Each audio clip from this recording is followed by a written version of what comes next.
Bapak Uskup, para Romo, rekan-rekan di DPP, DKP, pengurus wilayah-wilayah, lingkungan-lingkungan, keluarga, Bapak, Ibu, saudara-saudari, sampai juga kepada anakku yang masih sangat muda.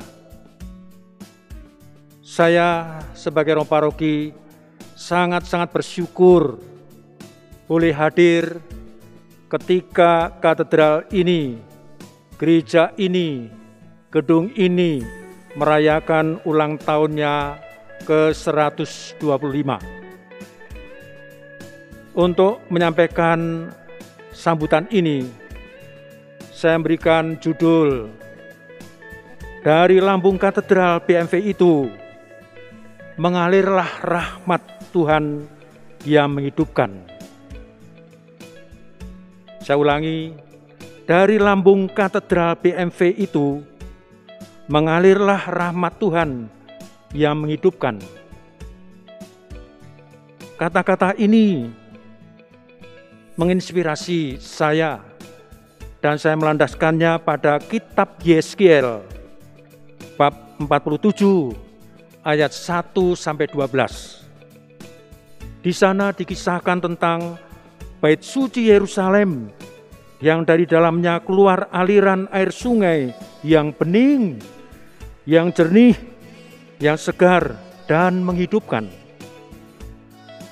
Di sepanjang aliran sungai itu berkeriapanlah beraneka macam jenis ikan, dan di tepi kiri kanan aliran sungai itu tumbuh suburlah berbagai macam tanaman yang daun-daunnya, yang buah-buahnya bisa dimakan, bahkan dijadikan obat. Nah, bagaikan bait suci di Yerusalem, katedral BMV Bogor yang genap berusia 125 tahun ini, dari dalamnya mengalirlah aliran sungai, yakni aliran sungai rahmat, rahmat dari Tuhan yang menghidupkan tiap orang yang berdoa atau yang beribadah di dalam katedral ini. Rahmat yang menghidupkan itu mengalir demikian segar ketika seorang umat berdoa pribadi di dalam gereja ini.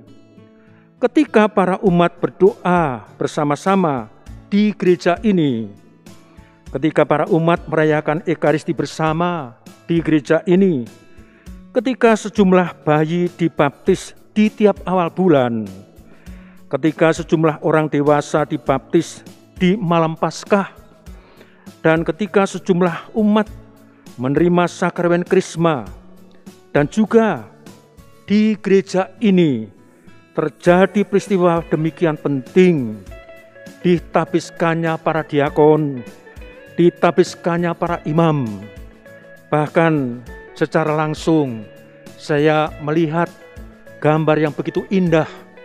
Monsinyur Geise ditapiskan di tempat ini, dan Monsinyur Harsono sebagai uskup kita juga ditapiskan di tempat ini.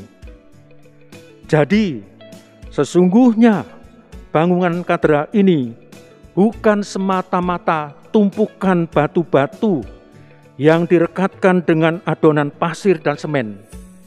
Bukan itu, tetapi lebih daripada itu, bangunan katedral yang kita banggakan ini adalah sebuah bangunan suci yang di dalamnya dilangsungkan upacara-upacara suci sebagai sarana saluran rahmat Allah bagi para umat beriman.